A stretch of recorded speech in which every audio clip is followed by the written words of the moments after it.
video, I'd like to walk you through how to do the final few problems of the review. And to start with, we have this Fundamental Theorem of Calculus problem. The first step to being successful with this type of problem is to recognize that this is a fundamental calculus question. What I mean by that is we're finding the derivative of the integral. Whenever you're doing the derivative of an integral, it's a fundamental theorem of calculus that you want to apply. So here it is in a nutshell. Remember that the derivative of the integral of whatever is equal to the whatever, because this derivative and integral are undoing each other because they're inverses. So if I do multiply by 3 and then divide by 3, we undo it. So let's say I start with a 7. 7 times 3 is 21. Divided by 3, I get the 7 back. If I integrate this box and then take the derivative of that integral, I get the box back because they're inverses. So here's what the problem would look like. Let me pull that down so you can see the whole page.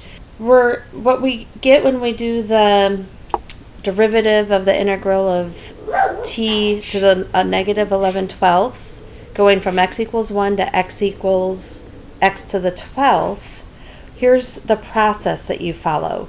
We're going to replace this t, x to the 12th. This is because we have a constant down here that this works. So when we have any constant, it could be 7, it could be pi, it could be 3.5, 10.954, any endpoint, and then going up to some x as some x expression for the top index. What you do is you replace this blue t with whatever this index is, this x to the 12th, and then we multiply that by the derivative of the x to the 12th. There were some simpler problems. So for example, if it was just from 1 to x, this would be a very easy problem. All you do is go into the function t to the negative 11/12 and replace the t with an x. So this problem, as you view it now, was as I cover the 12, the answer would simply be x to the negative 11/12. The only added piece here is that in addition to replacing the t with x to the 12th, is that we'd have to then take the derivative of this x to the 12th, because we're doing the chain rule on this x to the 12th. So the end result ends up being x to the negative 11, because it's x to the 12th to the negative 11/12. So if you recall your exponent rules, you'd multiply 12 times negative 11/12 to get negative 11. And then the derivative of x to the 12th is 12x to the 11. So the end result is x to the negative 11 times 12x to the 11. The negative 11 and 11 I don't want to say cancel each other, but it's a negative 11 plus 11, so it goes to 0. So you get x to the 0, which is just 1. So that's why the end result ends up being 12 times 1, or just 12. Let's look at another example.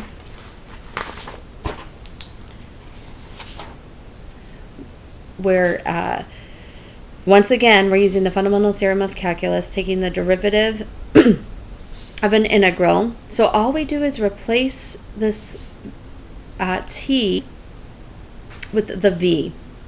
So you get the square root of 9 plus 10v squared. And then if you multiply that times the derivative of v with respect to v, the derivative of this with respect to v, you just get a 1, so it goes away. So we have the square root of 9 plus 10v squared. Looking at a few other examples, now moving away from derivatives of integrals, the last type of example we have is an example of an integral that needs substitution. How do you know that you need to use substitution for this problem? If you look at this 5x plus 15 to the 8th, there's not a way to simply simplify this. We could expand it, but it would be quite a chore to do so. So that's how you know you want to look for a substitution option. This one gave us the option. It said use u equal to 5x plus 15. So all we needed to do from there is find the derivative of u. So the derivative of 5x plus 15. And the derivative of 5x plus 15 is 5 times the derivative of x. So dx, 5 dx. And then what you do is you build this 5 dx into here. You can see by rearranging, we already have the 5 dx. So I can replace this 5x plus 15 with u, replace 5 dx with du, and I apologize for this. This doesn't belong there yet. But when we do the integral, you get u to the 9 over 9, and this is where that c belonged down here, plus c. And then the last step is to back substitute. So now I've got to go back and replace the u with the 5x plus 15. So we get 5x plus 15 to the 9th divided by 9 plus c. Why am I using this constant of integration? Because this is an indefinite integral. There's no indices here. Let me say that for students who do this problem, it seems that one common errors is simply to forget this last step and to leave the answer like this. And notice that our question started with an x in it, and now if you ended here with a u, then you haven't really finished the question. So you have to finish it by putting in the 5x plus 15 for u. Here's another example using substitution. X squared over 5 minus x cubed squared. And so if we let u equal the 5 minus x cubed, then the derivative of squared dx. And so what we need to do is we need to build this negative 3x squared dx out of our original integrand, x squared over u squared. So we have an x squared to work with. It looks like all we need to do is multiply by a negative 3, and then that gives us our du. Because again, what are we trying to do? We're trying to build the du. We're trying to build a negative 3x squared. And we can build a negative 3x squared by multiplying by negative 3. We counter that by multiplying by negative 1 over 3 so that we don't change the value. So what we get is negative 1 over 3 times the integral of u to the negative 2. It's negative 2 because this 5 minus x cubed squared was in the denominator. So the two steps here in one. This was u squared in the denominator, so it's u to the negative 2. And then du came from negative 3x squared dx. So now I have negative 1/3 when I integrate, negative 1/3 u. Be careful here because it's negative 2 plus 1 when we're integrating. Negative 2 plus 1 is negative 1. To the negative 1 divided by negative 1. And then we still have to remember this negative 1/3. So then counter each other out. So we are left with 1/3 u to the negative 1, or in other words, 1/3 the quantity of 5 minus x cubed to the negative 1, which we could write 1 over 3 times 5 minus x cubed plus the constant of integration. Let me throw out another example of substitution. If we had a problem that looked like this, we're going to start by looking for the u. I don't think I mentioned this with the last question, how I chose what to make u. And you just look at what's the most complicated piece here. It's this 5 minus x cubed being squared that's complicated. So that's why I chose the 5 minus x.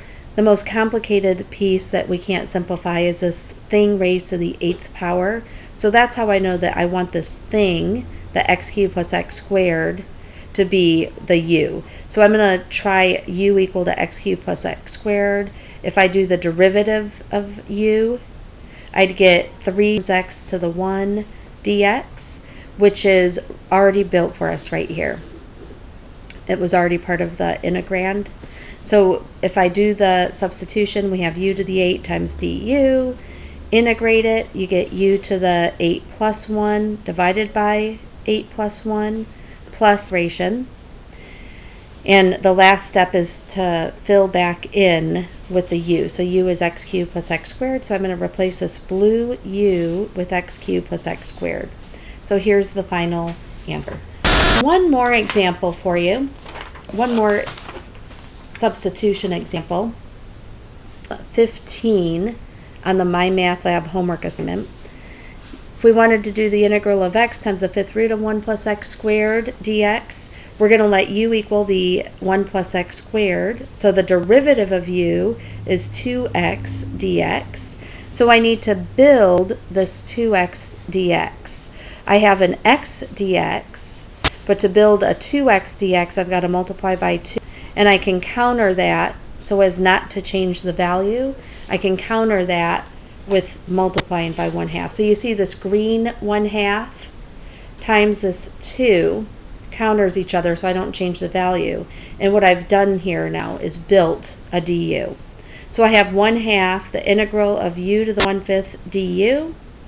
U to the 1/5, if I integrate that, I get 1/5 plus 1, or in other words, 1/5 plus 5/5 by 6 multiplied by 5. Because what I'm really doing is dividing by 6/5, which is the same as multiplying by 5/6. So multiply by 5, divide by 6. And then don't forget our constant of integration. When I go back and replace the u with x squared plus 1, I get this as a final answer. Or if I want to simplify it by eliminating a rational exponent, I recognize that the 6, the numerator, is the exponent, and the 5, the denominator, is the index to a radical answer. And I want to remember to carry on that constant of integration. So don't forget the c in the final answer. I hope that helps you with the problems you're doing for the review.